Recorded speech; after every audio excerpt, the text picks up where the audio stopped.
신명기 11장 10절부터 15절까지 저와 여러분이 한 절씩 교독하시겠습니다. 제가 먼저 10절 봉독합니다. 내가 들어가 차지하려 하는 땅은 내가 나온 애굽 땅과 같지 아니하니 거기에서는 너희가 파종한 후에 발로 물 대기를 채소밭에 댐과 같이 하였거니와 너희가 건너가서 차지할 땅은 산과 골짜기가 있어서 하늘에서 내리는 비를 흡수하는 땅이요 내 하나님 여호와께서 돌보아 주시는 땅이라 연초부터 연말까지 내 하나님 여호와의 눈이 항상 그 위에 있느니라. 내가 오늘 너희에게 명하는 내 명령을 너희가 만일 청종하고 너희의 하나님 여호와를 사랑하여 마음을 다하고 뜻을 다하여 섬기면 여호와께서 너희의 땅에 이른 비 늦은 비를 적당한 때에 내리시리니 너희가 곡식과 포도주와 기름을 얻을 것이요 또 가축을 위하여 들에 풀이 나게 하시리니 내가 먹고 배부를 것이라. 아멘. 할렐루야. 오늘도 이 예배에 나오신 모든 성도님들을 환영하고 축복합니다. 이 예배를 통하여서 추수감사절의 은혜와 기쁨이 넘치기를 간절히 바랍니다. 자, 오늘은 추수감사절입니다. 올 한 해는요, 참 우리 은혜 입은 교회는 모든 것이 특별한 것 같아요. 왜냐하면 뭐를 하든지 다 첫 번째가 되기 때문입니다. 우리가 부활절 예배도 지난 4월에 첫 번째 부활절 예배를 드렸고, 우리가 여름에 수련회를 간 것도 첫 번째 수련회가 되었고, 또 그것처럼 지금 이 추수감사절 역시 첫 추수감사절 예배를 드리게 되었습니다. 이 귀한 예배에 함께하신 모든 분들께 하나님의 사랑과 복이 임하기를 간절히 바랍니다. 자, 그런데요, 오늘 본문이 지금 어디를 읽었어요? 신명기를 읽었어요. 우리 은혜 입은 교회는 원래 생명의 삶 큐티 책 요 본문 순서대로 말씀을 전합니다. 그리고 지금 우리가 사실은 잠언을 보고 있었어요. 첫 주일 예배부터 시작해서 지금까지 단 한 번도 큐티 책 본문에서 벗어나지 않고 그 안에서만 말씀을 전했습니다. 그런데 처음으로 지금 이제 다른 본문을 준비하게 된 거예요. 추수감사절이니까 절기에 맞춰서 목사님께서 다른 본문을 잡으셨겠지 이렇게 생각하실 수도 있겠지만 반은 맞고 반은 틀립니다. 오늘의 이 말씀이요, 사실은 제가 2년 전에 이제 부교역자로 있을 때 그 중고등부와 청년부 예배 시간에 이렇게 말씀으로 추수감사절 말씀으로 선포했던 설교예요. 그러니까 여기서 이제 그때 중고등부 교사였던 이승 집사님하고 그때 이제 풋풋한 청년, 지금은 아줌마 아저씨 다 됐는데 청년이었던 우리 이정환 윤선영 성도님은 이제 한번 들었던 말씀이고요. 또 제가 4년 전에 우리 추석 명절에는 부모님 댁에서 이렇게 가정예배 추석 설교로 선포한 적이 있습니다. 지금 언급하신 분들 얼굴 보니 나는 오늘 이런 본문 처음 본다 이런 표정인데요. 말씀은요 늘 새롭습니다. 그때 들었어도 오늘 다시 들을 때 또 다른 은혜가 있을 줄로 믿습니다.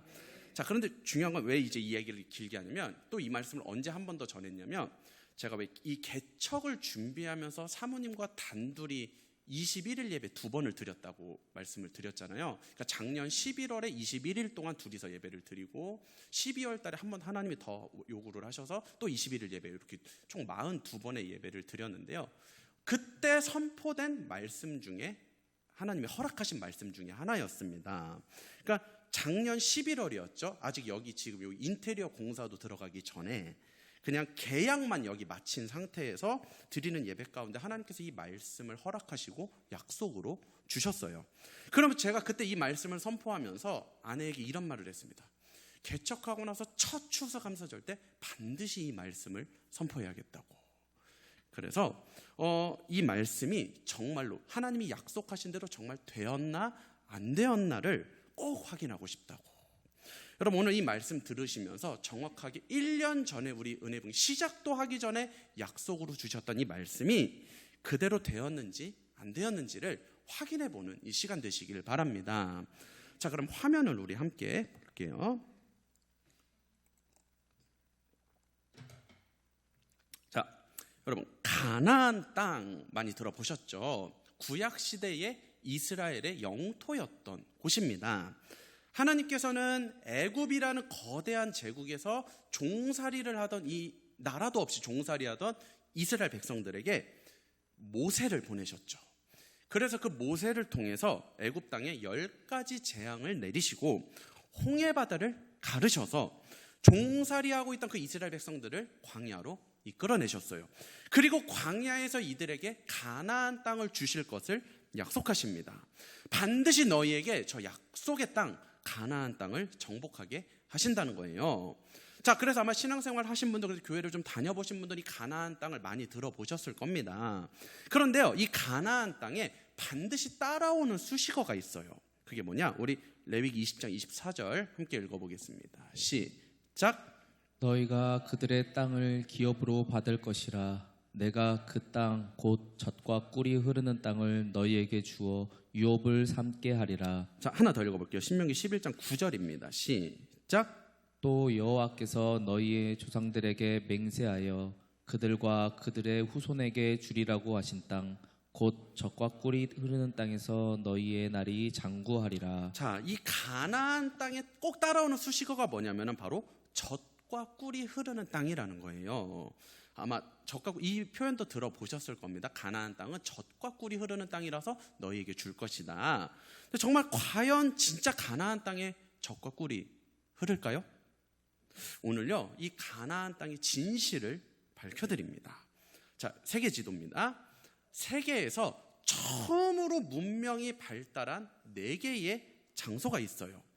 중학교 때 이거 처음에 이렇게 세계사를 들어가면 배우는 내용들인데요. 자, 첫 번째는 황하 문명이라는 게 있고요. 둘째는 인더스 문명이 있고요. 셋째는 메소포타미아 문명. 여기가 이제 아브라함의 고향이었던 곳입니다. 그리고 네 번째가 이집트 문명입니다. 여기가 이제 성경에 나오는 애굽 지역이고, 그래서 애굽이 굉장히 강대국이었어요. 자, 뭐 이 문명과 말도 어렵고 좀 어려우시게 다가오시는 분들도 있을 텐데요. 그냥 뭐 모르셔도 돼요. 어떻게 아시면 되냐면, 그냥 전 세계에서 제일 잘 살던 곳 4군데구나, 이렇게 이해하시면 됩니다. 그러니까 문명이 시작돼서 굉장히 잘 살았던 곳, 그 문명이 시작되었던 4개의 장소가 바로 여기예요. 자, 그러면은요, 이 젖과 꿀이 흐른다는 가나안 땅, 하나님께서 이스라엘에게 주신다는 그 좋다는 약속의 땅은 당연히 동시대였으니까 이 4개의 문명 중에 하나여야 하지 않을까요? 그래도 창조주 하나님이신데, 모든 국가 위에 뛰어나신 여호와이신데, 적어도 저 4개 문명 중 하나 정도는 이스라엘에게 땅으로 주셔야 하는 거 아니겠습니까? 그런데 사실 가나안 땅의 위치는요, 이 4개 문명과는 상관이 없어요. 바로 여기 초록색 화살표로 표시된 저기입니다. 자, 그러면 4개 문명지와는 조금 떨어져 있다 할지라도 그래도 젖과 꿀이 흐르는 땅이라면 좀 뭐라도 있어야 되지 않겠나. 자, 사실요, 요 4개의 장소에서 문명이 발달할 수 있었던 공통적인 요인들이 있어요. 그건 뭐냐면 이 4곳 다 농사를 짓기에 굉장히 수월하고 크고 큰 좋은 강들이 있었다는 겁니다. 자, 여기 중국 황하 문명에는 황허강이 있었고요. 그리고 인더스 문명에는 인더스강이, 그리고 메소포타미아 문명에는 티그리스강, 유프라테스강이 있었고요. 그리고 마지막 이집트에는 유명한 나일강이라는 게 있었습니다. 그러니까 이런 강들을 중심으로 농사를 지으니까 그 땅에는 당연히 젖과 꿀이 흐를 수밖에 없었고 문명도 크게 발달할 수가 있게 된 것이죠. 자, 그렇다면 가나안 땅은 어땠을까요? 자, 그 가나안 땅이 어떤지에 대해서 설명해 주는 게 오늘 우리가 읽은 본문이에요. 자, 가나안 땅의 진실입니다. 우리 신명기 11장 10절 말씀 같이 읽어볼게요. 시작. 내가 들어가 차지하려는 땅은 내가 낳은 애국같지 아니하니 거기에서는 너희가 파종한 후에 발로 물대기를 채소밭에 댐같이 하노라. 자, 여기 보면 가나안 땅에 대해서 제일 먼저 뭐라고 해요? 애굽 땅과 같지 아니하니. 그러니까 가나안 땅은 일단 애굽과는 다르다는 거예요. 이 애굽이 어디예요? 좀 전에 지도에서 보여드렸던 맨 마지막 4번째 이집트 문명이 있던 곳입니다. 나일강이 있는 곳이고 또 이스라엘 백성들이 400년간 종살이했던 곳이기도 해요. 그런데 하나님께서 자기 백성에게 주실 이 약속의 땅은 일단은 애굽과는 다르다고 해요. 자, 어떻게 다르냐? 10절 중간에 보면 이런 표현이 있어요. 거기에서는 너희가 파종한 후에 발로 물대기를 채소밭에 댐과 같이 하였거니와. 그러니까 이게 무슨 말이냐면, 왜 애굽에는 나일강이 있었다고 했잖아요. 그러니까 거기서는 농사를 질 때 물을 가져오고 싶으면 그냥 아무 때나 물을 댈 수가 있었던 거예요. 너무 좋은 강이 쭉 펼쳐져 있으니까 언제든지 내가 원하기만 하면 그 강에서 물을 대서 그렇게 농작물을 자라게 할 수 있는 땅이었다는 거죠. 여기가 바로 애굽이었습니다. 전에 이스라엘 백성들이 머무르던 땅. 그런데 하나님께서 이들을 그런 애굽에서 불러내셔서 이제 가게 하신 새로운 땅의 특성이 뭐냐? 우리 11절 같이 읽어볼게요. 시작. 너희가 건너가서 차지할 땅은 산과 골짜기가 있어서 하늘에서 내리는 비를 흡수하는 땅이요. 자, 건너가서 차지할 땅의 특성은 뭐냐? 산과 골짜기가 있다고 해요. 강은커녕 오히려 산과 골짜기만 가득하다고 합니다. 쉽게 말해서 먹고 살기는 최악의 땅이라는 거예요. 그래서 하늘에서 내리는 비를 흡수하는 곳입니다. 그러니까 물을 데울 곳이라고는 마땅치가 않은, 하늘에서 내리는 비를 의지해서 농사를 지어야 하는 곳이에요. 그러니까 애굽 땅의 특징은 뭐가 되는 거예요? 물을 언제든지 데울 수 있는 곳. 뭐냐면 하나님을 의지하지 않고도 그냥 인간의 노력만으로도 살아갈 수가 있는 곳입니다.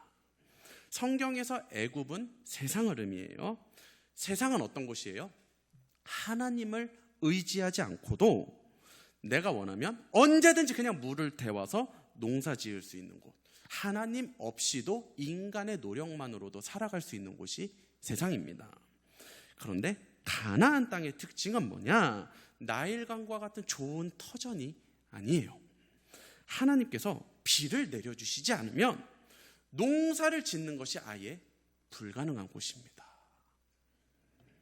다시 말하면 하나님을 의지하지 않고서는 절대로 살아갈 수 없는 곳이 약속의 땅, 가나안 땅이에요. 네, 이제 화면 됐습니다. 자, 그럼 지금 여러분이 보시기에는 어디가 더 좋은 땅 같아요? 어디가 젖과 꿀이 흐르는 곳 같습니까? 제가 보기엔요, 아무리 생각해도 나일강이 있는 애굽 땅이 훨씬 더 좋은 것 같아요. 거기가 젖과 꿀이 흐른다고 말할 수 있을 것 같아요. 근데 하나님께서는 꼭 자기 백성을 애굽이 아니라 가나안 땅으로 이끄신다는 거예요. 언제든지 물을 대면서 내 힘으로 살아갈 수 있는 그런 세상에서 꼭 불러내셔서, 잘 살고 있는데 꼭 불러내셔서 하나님 없이는 살아갈 수 없는 곳으로 부르신다는 거예요.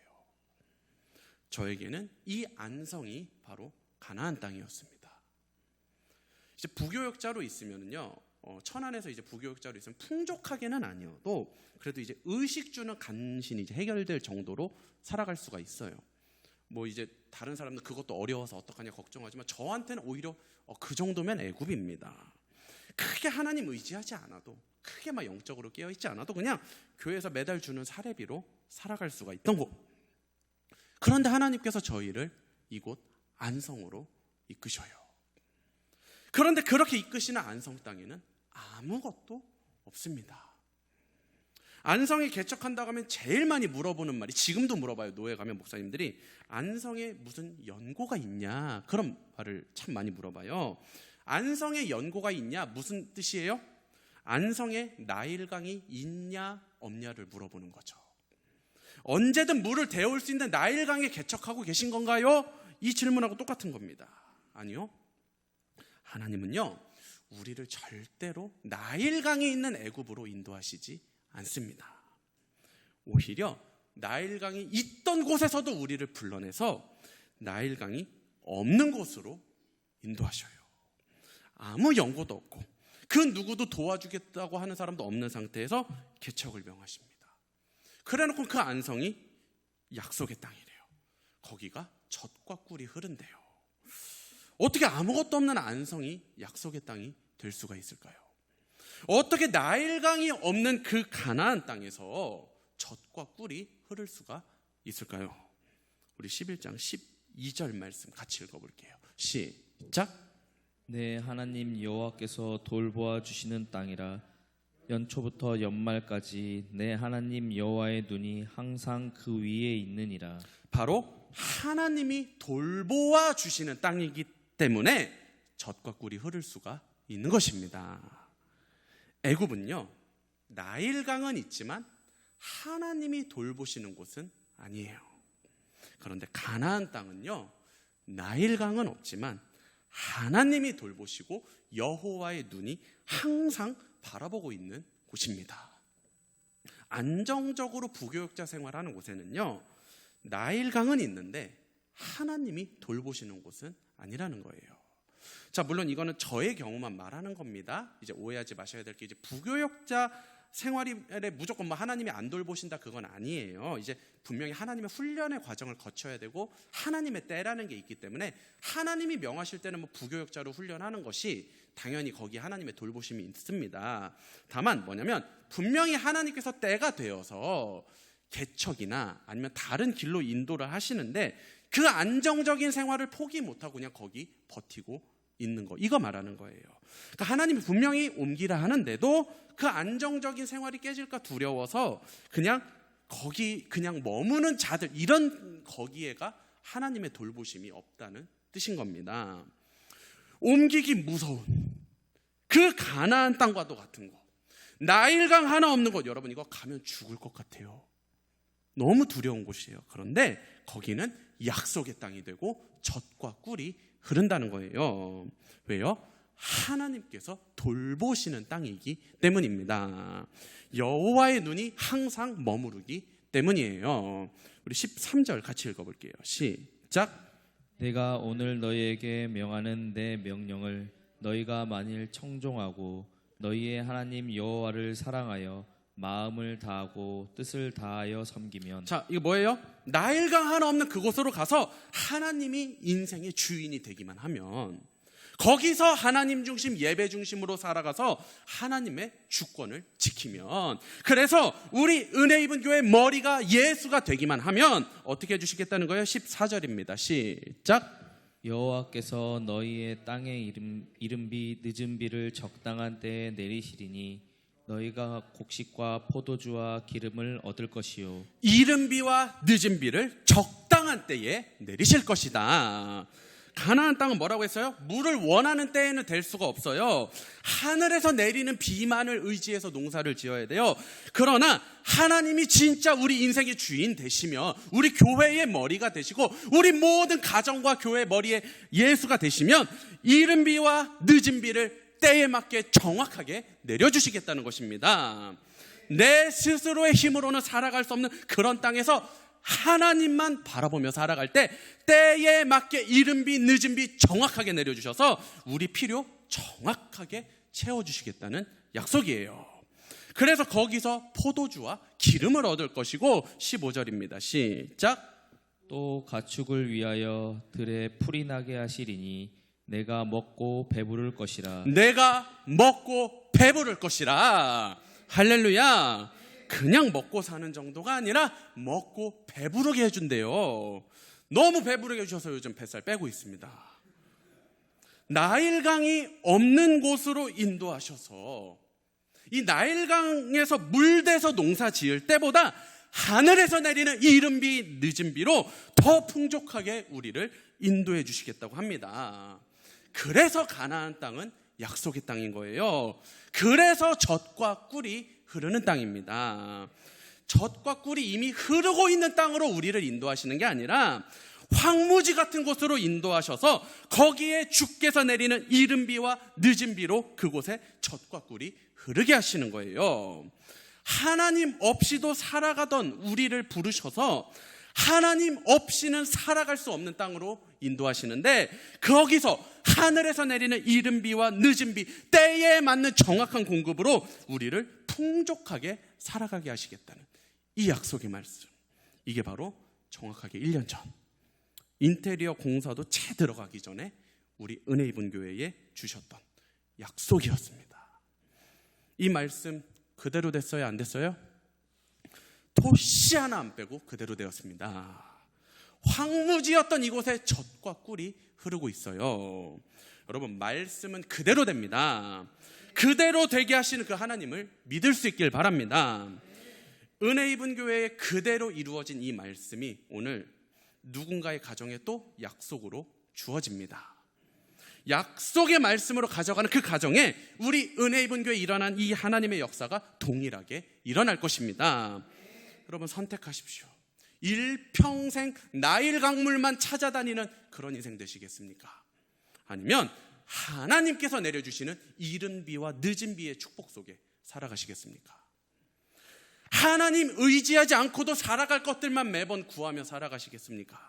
아니면 가나안 땅으로 인도하시는 하나님의 말씀에 순종해서 그분의 주권을 인정하며 살다가 때에 맞는 공급과 넘치는 풍족함으로 인도하시는 가운데 살아가시겠습니까?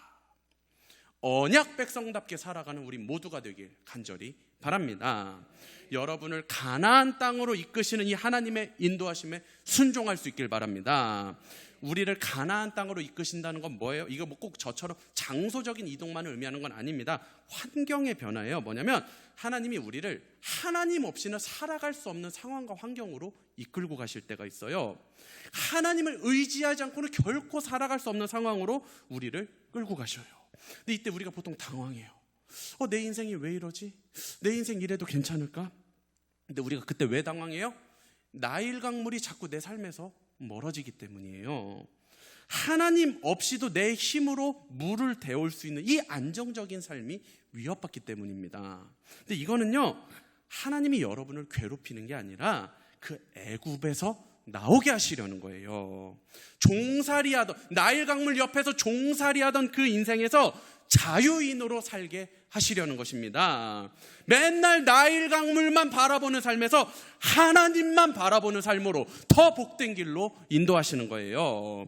그 인도하심에 순종했을 때, 그래서 가나안 땅으로 갔을 때 거기서 하나님을 바라보는 삶 속에 때에 맞는 공급으로 이른 비와 늦은 비를 여러분 삶에 정확하게 허락하셔서 오히려 이전보다 더 복되고 귀한 인생으로 이끄십니다. 오늘 이 예배에 참석하신 모든 분들 이 말씀 약속으로 받아가셨으면 좋겠어요. 애굽에서 나오라는데도 그 나일 강물 포기 못해서 거기 주저앉으면 거기 하나님 돌보심 없습니다. 그러나 이 은혜 입은 교회에 일어난 역사를 사모하시면서 그래서 말씀 그대로 순종하는 그 가정에 혹은 그 한 개인에게 이곳과 동일한 역사가 나타날 것입니다. 내년 추수감사절에 지금 받았던, 오늘 받은 이 약속의 말씀이 어떻게 응답받았고 어떻게 이루어졌는지 우리 함께 간증했으면 좋겠어요. 누가 제일 먼저 간증하나 기다리고 있겠습니다. 내년 추수감사절은요, 저 설교 준비 안 합니다. 돌아가면서 간증 집회 했으면 좋겠네요. 주께서 말씀을 그대로 이루어 주실 그날을 기대하며 애굽 사람이 아니라 언약 백성답게 살아가게 하기 위해서 세상에서 우리를 불러내셔서 약속의 땅으로 부르시는 이 하나님의 부르심에 응답하다가 순종하시다가 오늘 이 약속의 말씀의 주인공이 되시는 모든 성도님들 되시길 주님의 이름으로 축복합니다. 기도하겠습니다.